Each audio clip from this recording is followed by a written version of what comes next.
As you know, we're all about making your life easier on site. We always take a problem and a pain point, and that is where the origin of all of our products comes from.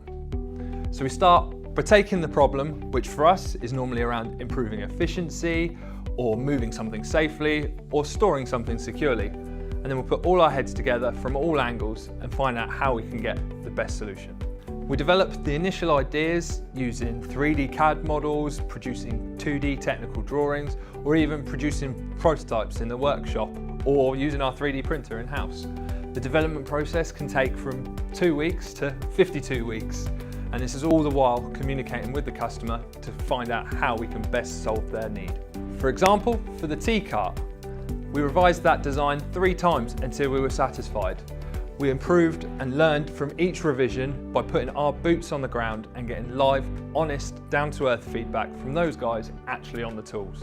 Once we're at the stage where both our customers and we are happy, we then work with our supply chain to bring that product to life. We consider things like the environmental impact, the sustainable effect it will have, and of course, quality, the highest that Armorgard can achieve. At the end of the day, we love to innovate, and we will continue to do so until our customer is satisfied.